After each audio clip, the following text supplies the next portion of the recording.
It started about a year ago. We'd been married for 7 years. Our son had just turned 1.5 years old. Life wasn't glamorous, but it felt steady. We were tired, constantly juggling diaper changes and sleepless nights. But I thought that was normal. The baby phase is challenging for any couple. I figured we'd get through it. I thought this was just one of those stretches in marriage that you push through. But then one evening, just a regular Tuesday night after dinner, she sat me down and dropped the bomb. She said she wanted out. There wasn't a fight. There wasn't a big blow-up or betrayal. She just said it like she'd been rehearsing the speech for weeks. Calm, detached. It had been on her mind for a long time, and I was just now being let in on the plan. She told me she felt trapped, that she didn't recognize herself anymore, that being a wife and a mother made her feel like she'd lost her identity. She said she needed space, needed to rediscover who she was before we met. She wanted independence, freedom, time to think, to feel, to explore what life might be like if she weren't someone's wife or someone's mom 24/7. I didn't know how to respond. I just sat there blinking. I asked her if something had happened. She said no. I asked her if she was seeing someone. She said no again. This wasn't about cheating or fighting. This was about her. Her words blurred together after a while. Something about self-growth, about needing clarity, about needing to choose herself. I think at one point she said, "I've just outgrown this version of my life." At first, I was shocked. Then I was scared. And after a few days of that fear sinking in, I was just confused. We had a child, a little boy who couldn't yet form complete sentences. We had a home together, with shared responsibilities and routines. This wasn't some Netflix drama where people pack up and leave with a backpack and a big speech. This was real life. But the strangest part? She didn't leave. Even after telling me she wanted a divorce, she stayed. She had no job, no income. We were both immigrants. Her visa was tied to mine. She didn't have close friends in the area, and her family was thousands of miles away. There was nowhere for her to go, so we just kept living together, under the same roof, in the same bed, eating the same meals, raising the same child, pretending like we weren't slowly falling apart. We weren't arguing, we weren't yelling, but the silence between us was louder than any fight. It was like living with a ghost. She was physically present, but emotionally gone. And for months, I kept wondering, if she wants out so badly, why hasn't she walked out the door? It wasn't until months later that she finally told me what was going on. For the longest time, I was left guessing. Every time I tried to talk to her, I got vague answers, empty explanations. Stuff like, "I feel stuck," or "we've grown apart," or "I'm not happy anymore." The kind of lines you hear in movies, not real life. She kept everything surface level, like she didn't trust me with the whole truth, or maybe she didn't trust herself to say it out loud. And every time I asked why or what happened, she'd just shrug and say, "It's complicated," but eventually the silence cracked. It happened on a random Sunday. Our son was napping and we were folding laundry. No music, no distractions, just the two of us. And I don't know what triggered it, maybe the quiet, perhaps the weight of pretending for so long, but she just started talking, really talking. At first, I thought she was venting, but then she said something that stopped me in my tracks. She told me she never actually wanted to be a mom. She said she loved our son, of course, but that she felt pressured into motherhood, that she only agreed to have a child because she thought I'd leave her if she said no. Deep down, she was terrified of becoming a parent, but didn't know how to tell me without ruining everything. She said the moment she saw the positive pregnancy test, a part of her panicked, but by then, she felt like it was too late to back out. The baby was coming, and the clock was ticking, and all she could do was go along with it. That shattered something inside me, because I remembered how excited I was when she told me we were having a baby. I remember hugging her in the kitchen and spinning her around. I remember thinking we were building something beautiful. And now I know that behind her smile that day was fear. She said being home with a baby all day made her feel like she was disappearing, that the apartment felt like a prison, that the constant neediness, the crying, the feedings, it was all too much. She felt trapped, as if her life was shrinking down to bottles and nap schedules and nothing else. She told me she no longer felt loved. I stopped being romantic. I stopped noticing her. That everything between us had become transactional. Who's watching the baby? Who's doing dishes? Who's more tired? And then she said something that gutted me. She hadn't been satisfied in bed for years. Years. And she never told me. She said she faked it. Every time. Not because she wanted to lie, but because she didn't want to make me feel bad. Because she didn't know how to say, "I'm not enjoying this," without feeling guilty or broken or like something was wrong with her. So instead, she buried it. Buried all of it. The resentment, the exhaustion, the frustration, the feeling of being unseen, unheard, and unloved. She said she kept waiting for the feeling to pass, that maybe one day she'd wake up and feel happy again, but it never came. And eventually the distance between us wasn't something she could ignore anymore. And I just sat there, listening, trying to stay calm, trying not to spiral. How many of those things could we have talked about before it got to this point? How many times did I miss the signs? How many nights did she go to bed feeling alone while I lay next to her, thinking we were fine? I didn't know what to say at the time. And to be honest, I still don't. Because there's no manual for this, no rule book for what to do when the person you love tells you they've been miserable for years and never told you until now. We couldn't afford to separate. It's that simple. People like to imagine divorce is just a decision. You say it out loud, pack a bag, and walk out the door. But real life isn't like that. Real life comes with rent, bills, jobs, kids, health insurance, and legal fees. And in our case, none of that was easy to untangle.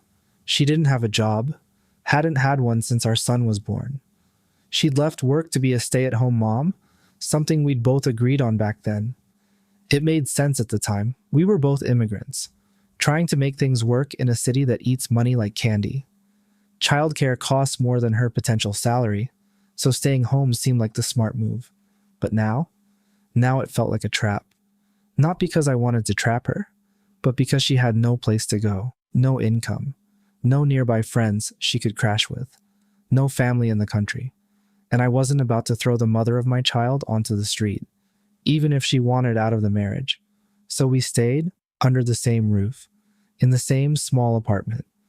It was tense at first. Every morning felt like waking up in the middle of a Cold War. The air was thick with things unsaid. We'd take turns waking up with our son, cooking breakfast, doing laundry, going through the motions like two people role-playing domestic life without the actual connection. But over time, something strange happened. We started talking more, not as lovers, not as husband and wife, but as two people trying not to destroy each other in front of their kid. I don't know if it was the exhaustion or the shared responsibility of keeping a toddler alive, but we sort of softened. She stopped being icy. I stopped walking on eggshells. We talked about things, small things at first, like what groceries we needed or what shows we were watching. Then it got deeper. Parenting goals, childhood memories, regrets, dreams. Not that we were trying to rekindle something, but rather that we were trying to figure out how to co-parent and coexist without imploding. It was weird. No intimacy, no flirtation, no pretending we were something we weren't. But there was peace in it, a rhythm. We cooked meals together, cleaned up together, took turns giving our son baths. Sometimes we'd laugh at something silly he did, share a look at the mess he made with his food. There was no fire left between us, but there was something else. Respect, maybe? Or just mutual tiredness? And honestly, it wasn't awful. It wasn't what I imagined my marriage would look like. It wasn't fulfilling. However, it was also neither explosive nor cruel. We were surviving, and for a while that felt like enough. Enough to keep going. Enough to stay under the same roof. Enough to keep the peace while we figured out what the hell came next. This summer she met someone. I don't know where. I don't know when. I don't even really know how. And truthfully, I didn't want to know. She told me about him, but only in fragments. Enough to paint a blurry picture, not enough to give it any shape I could clearly define. She didn't keep it a secret, I'll give her that. She sat me down, looked me in the eye, and told me she was seeing someone, sleeping with him, that they'd been connecting, that she didn't mean for it to happen, but it did. And it felt good. I think I just stared at her for a while. I didn't yell, I didn't cry, I didn't say anything. My brain couldn't even process it. We weren't technically together anymore, but we also weren't fully separated either. Living under the same roof and sharing the same space, and raising our child. And now, she was having sex with someone else. I asked her what he was like. I don't know why. Maybe I thought if I understood him, I'd feel better. I didn't. She said he wasn't some great guy. He drinks heavily, like, can't go a day without it level drinking. She says he smokes weed constantly, and not in a casual social way, more like using it to numb something deeper. I asked her if he was stable, and she just shrugged. Then she told me something I wish I hadn't heard. He gives me what I need, she said. The rough stuff. I asked what that meant. She didn't hold back. She said there were things she always wanted in bed, things she never felt comfortable asking me for, things she thought I wouldn't understand, stuff that leaves marks, stuff that hurts, things I couldn't picture doing, even if I tried. I sat there feeling like I was shrinking, like every version of the man I thought I was being peeled away, layer by layer. I wasn't angry, I wasn't betrayed, I wasn't even shocked, I was numb. She didn't just find someone else, she found someone who could give her things I couldn't, and maybe wouldn't. She found someone who existed in a different world, one I didn't understand, one I couldn't compete with even if I wanted to. And what's worse, she didn't even say it to hurt me. She said it like a confession, as if she had finally gotten to be herself after years of pretending like this guy unlocked a part of her that had been locked away since before our son was born. And somehow, knowing all that, I didn't feel what I thought I would. No rage, no heartbreak, no jealousy, just a quiet hollowness, like this wasn't even happening to me, like I was floating outside my own body, watching someone else's life unravel from a safe distance. I used to think infidelity was the worst thing that could happen to a relationship, that if it ever happened to me, I'd be destroyed.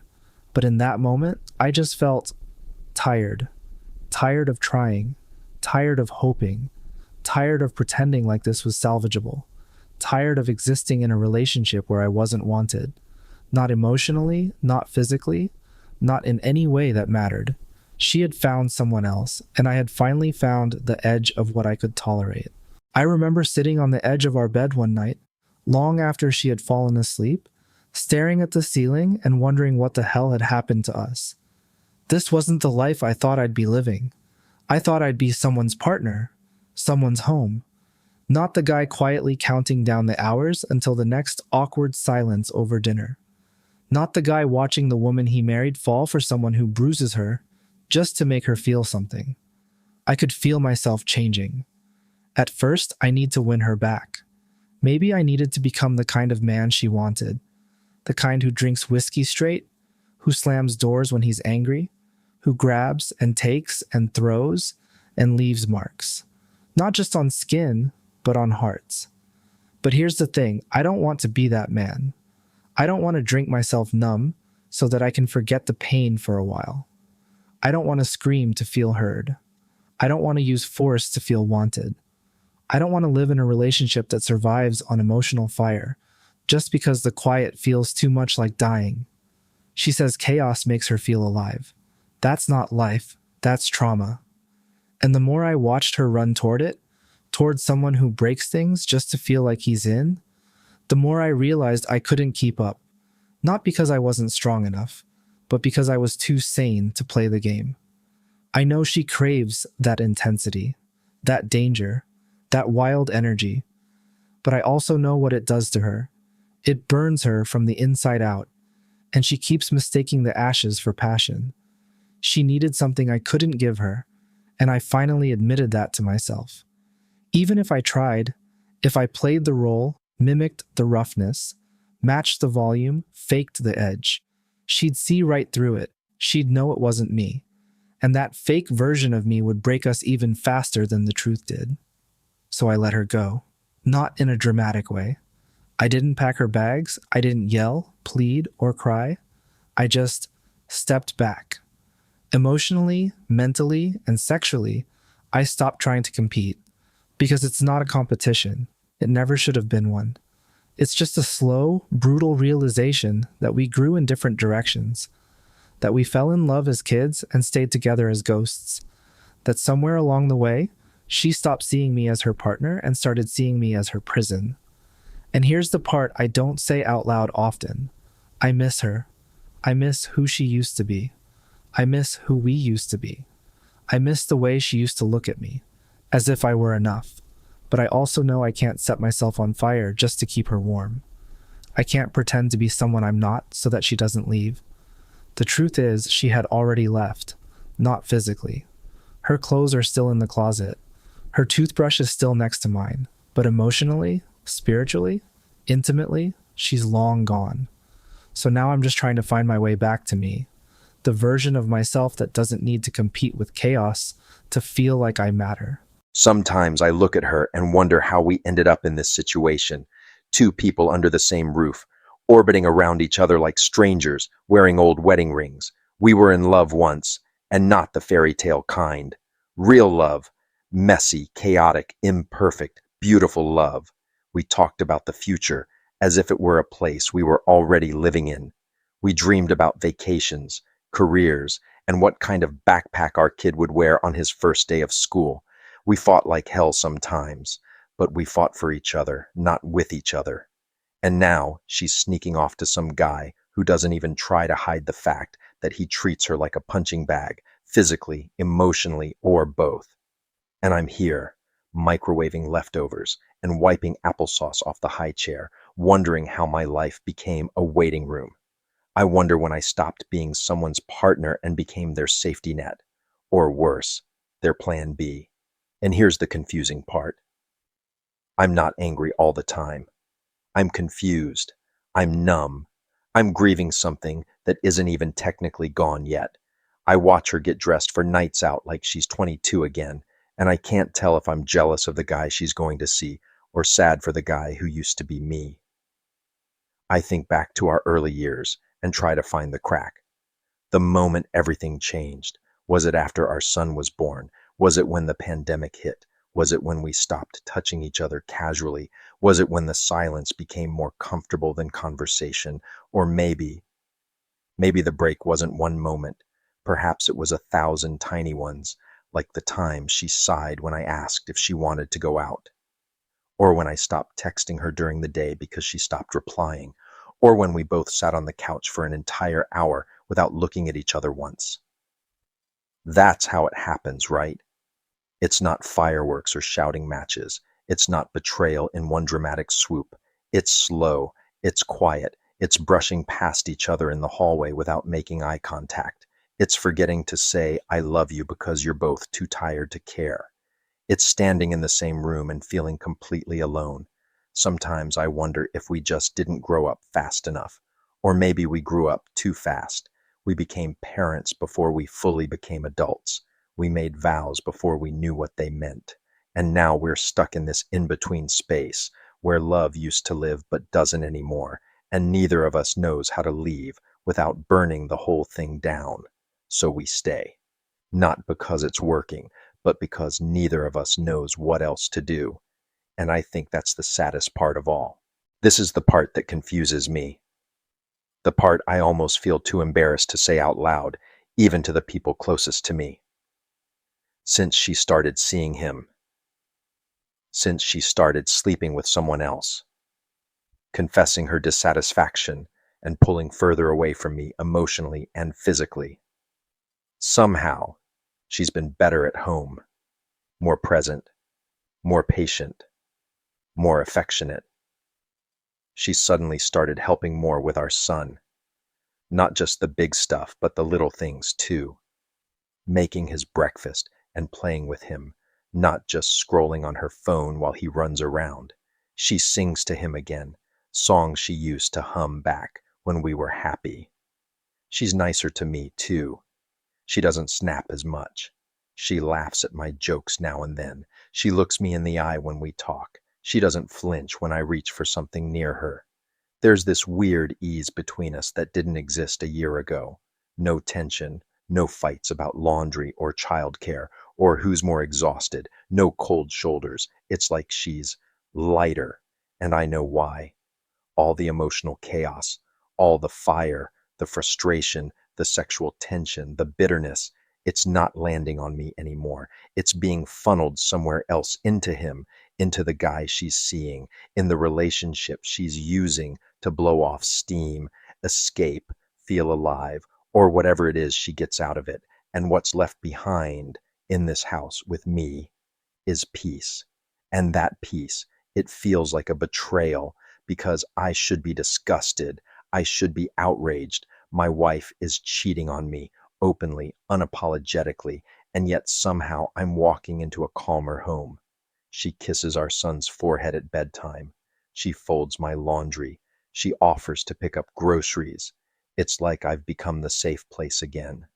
The fallback, the emotional stability she never appreciated until she found chaos to compare it to.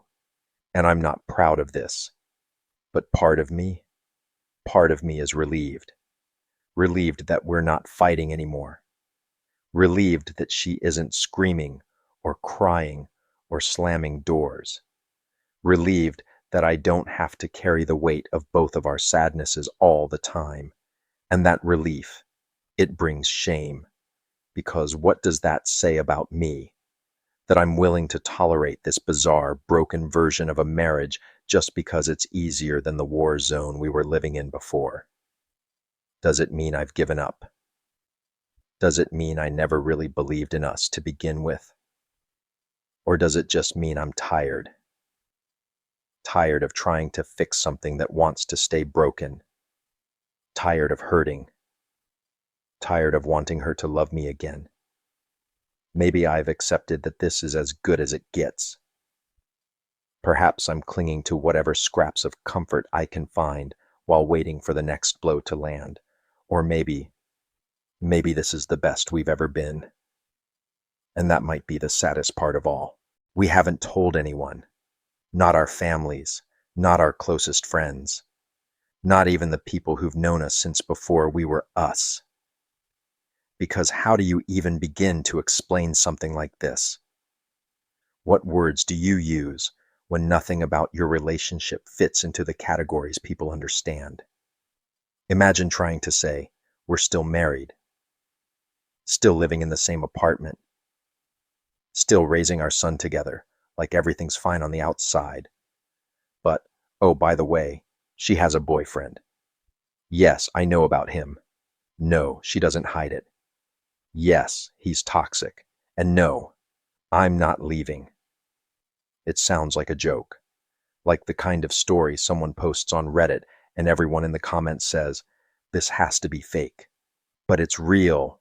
It's my life. And the truth is, it's easier to pretend than to explain. Because if we told people, what would they say? My friends would think I've lost all self-respect, that I'm just letting my wife walk all over me, that I'm weak for staying, that I should have kicked her out the second she said she wanted a divorce. Her friends might tell her she's cruel or selfish or delusional for expecting this to just work. Our parents wouldn't understand. They grew up in a different world where marriage was a black and white issue. You either stayed together and loved each other forever, or you divorced and went your separate ways. There was no in between, no blurred lines. No, we're emotionally separated, but still cohabitating for financial and parenting reasons. No one in our circle would believe it, let alone support it. So we don't say anything. We don't talk about it. We don't bring it up. We act like we're just another couple juggling life with a toddler. Exhausted, yes, busy, sure, but still a team. And sometimes I wonder what it feels like to say it out loud, to sit across from a friend and just lay it all out. No filter, no sugarcoating, just, my wife is in love with someone else. We live together anyway. It works. Kind of. But also, not really. I imagine their faces. The shock. The awkward silence. The questions they wouldn't know how to ask. The pity. Or worse, the judgment. So we keep it in. It's like we're both starring in a movie no one else has seen. Trying to explain the plot without showing them the footage just makes us look ridiculous. And yet, in this strange, unspoken arrangement, we've found a weird kind of rhythm, a co-parenting routine, a financial agreement, an emotional detente. It's not romantic, it's not healthy, probably, but it's functional. And maybe, for now, that's enough. Silence is easier than explaining a truth that no one is ready to hear. That guy she was seeing, yeah, he turned out to be precisely what I feared. Actually, no. He was worse. He wasn't just reckless and chaotic. He was controlling, manipulative, one of those guys who hides behind a charming smile until he doesn't get his way, the kind of man who wants to own you, not love you. He started texting her constantly, demanding to know where she was, what she was doing, and who she was with. If she didn't respond fast enough, he'd blow up her phone, call her names, accuse her of cheating on him. The irony.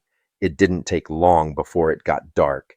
He told her what to wear, who could she talk to, said our son was too much baggage, that she should be done with me already, that she needed to grow up and commit to something real. And for a while, she still defended him, said he just cared too much, that he was just passionate, that I didn't understand because I wasn't like him, and she was right.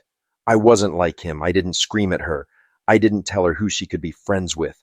I didn't make her cry because she didn't reply fast enough, but still I watched it all play out like I was standing behind glass. And then something snapped. It was after we took a short family vacation. Nothing fancy, just a weekend trip to the beach. Me, her, and our son. I thought it might be good for us.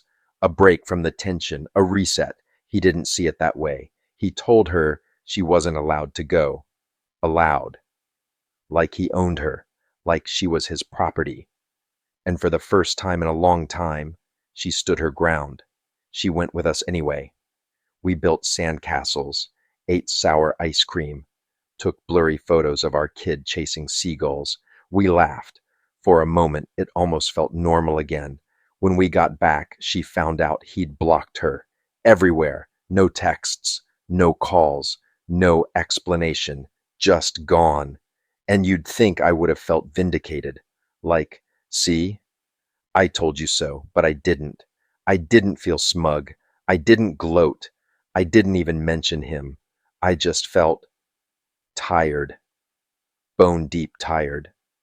Tired of watching her fall for men who treat her like garbage and call it love.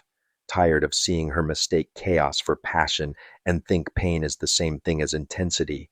Tired of wondering if I somehow pushed her toward men like that by not being exciting or rough enough.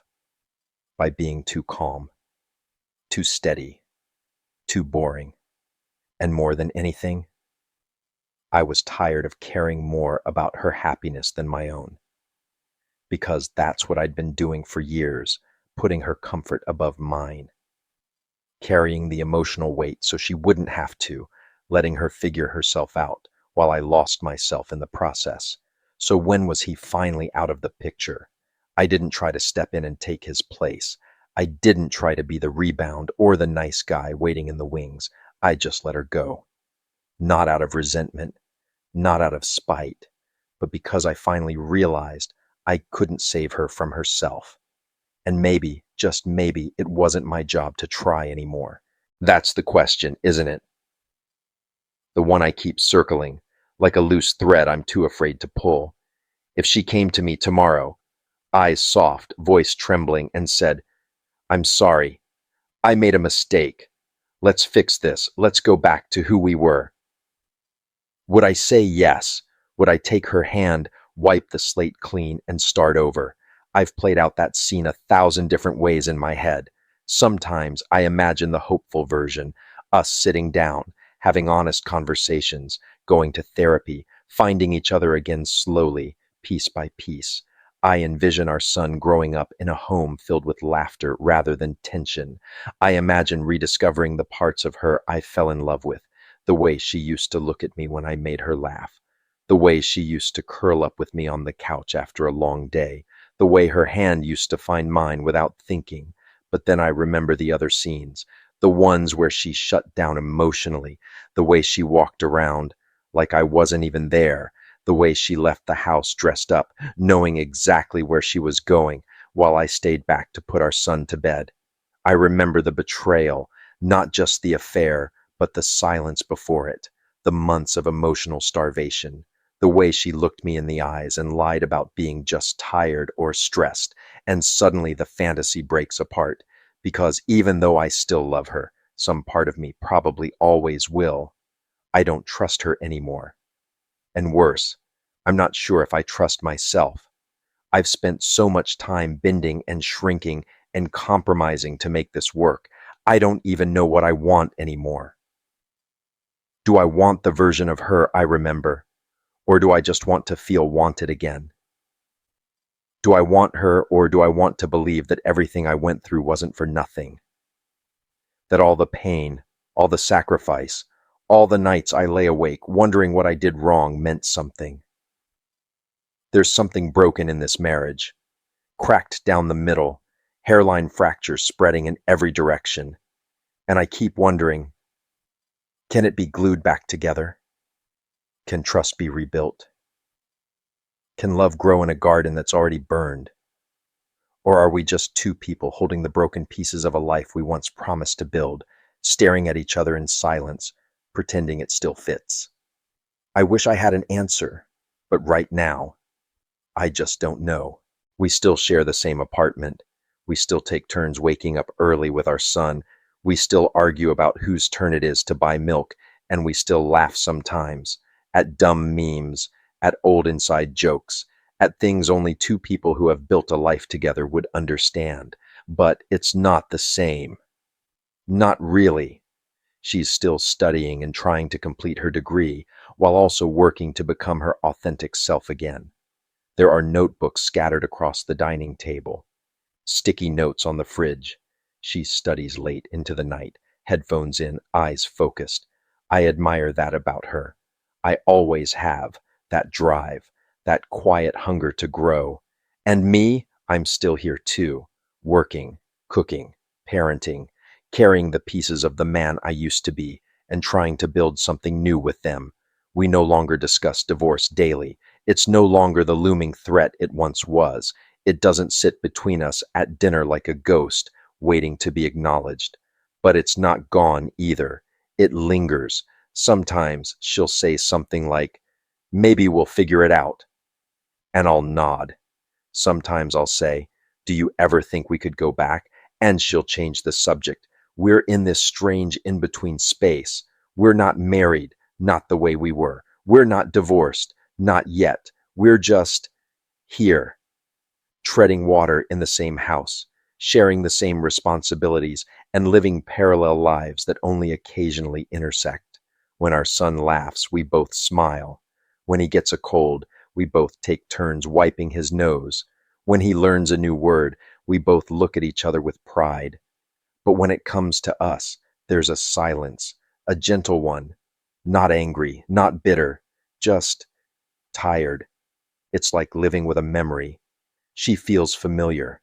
Her voice, her habits, the way she folds towels in thirds instead of halves, it all feels known.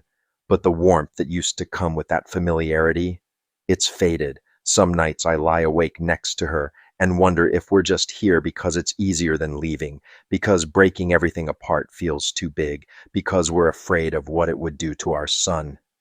Or maybe because we're both still secretly waiting for the other to make the first move. We don't hurt each other anymore, but we don't reach for each other either. We've become careful, polite, like guests in our own home. Maybe that's what happens when two people have loved each other deeply, fought their way through hell, and come out on the other side too bruised to go back, but too bound together to walk away. We're not enemies. We're not lovers. We're just two people who used to be in love, now trying not to hurt each other any more than we already have. And maybe for now, that's all we can be. I ask myself that almost every day now. Where do we go from here? From this weird, half-broken, half-functional life we've built, from this not quite marriage, not quite divorce that we're both floating inside of. Some mornings I wake up and think, maybe we'll figure it out. Time really does heal. Perhaps we'll slowly stitch things back together through co-parenting, quiet routines, and unexpected moments of laughter. Other mornings I wake up and think, there's no way back from this. Too much trust has been broken. Too many words left unsaid. Too many late nights wondering if we're just pretending. And honestly, I don't have an answer.